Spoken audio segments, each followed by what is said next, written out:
गुजरात के सानंद तालुका के विरोचन नगर गांव में ब्रह्मलीन स्वामी स्वरूपानंद जी की पुण्यतिथि के अवसर पर भव्य श्रीमद् भागवत सप्ताह ज्ञान यज्ञ का आयोजन किया गया है। इस धार्मिक आयोजन से पूरा गांव भक्तिमय वातावरण में सराबोर हो गया है और दूर दूर से श्रद्धालु कथा श्रवण के लिए पहुंच रहे हैं।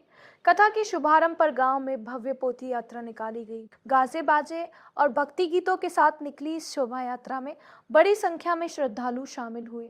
सिर पर श्रीमद् भागवत की पोथी धारण किए भक्त और मंगल गीत गाती महिलाओं ने पूरे वातावरण को भक्तिमय बना दिया।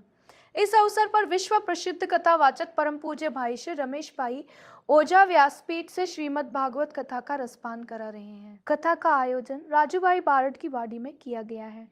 कार्यक्रम की शुरुआत संतों और महंतों द्वारा दीप प्रज्वलन के साथ की गई। संतों ने अपने आशीर्वचन में कहा कि भागवत कथा केवल सुनने का विषय नहीं बल्कि जीवन को सही दिशा देने का माध्यम है।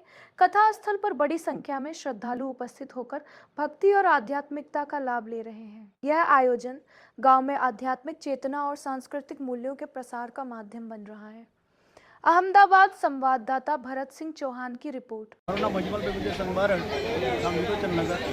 आज रोज विरोचन नगर गामे भाई श्री रमेश भाई ओझा द्वारा कंठे थी श्रीमद भागवत कथा आयोजन तारीख 5 થી તારીખ 12 સુધી રાખેલ છે।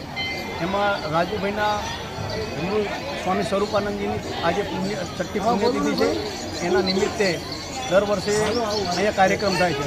આ વખતે ભવ્ય કાર્યક્રમ રાજુભાઈ દ્વારા આપણે સદગુરુ સ્વામી સ્વરૂપાનંદના સત્સંગી ભાઈઓ દ્વારા આયોજન કરવામાં આવ્યું છે। રાજુભાઈ દ્વારા અહીંયા એક વિષ્ણુ મહાયજ્ઞ પણ ચાલુ છે અને કથાનું રસપાન કરવા માટે આજુબાજુના ગામમાં જે હજારો લોકોને ભોજન પ્રસાદની પણ વ્યવસ્થા કરેલી છે।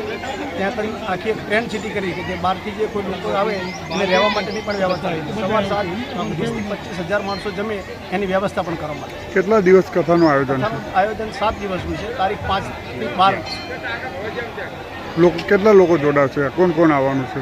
આજે રાજકીય માણસો આવશે, સાધુ સંતો આવશે, દરેકને આમંત્રિત કરેલા છે।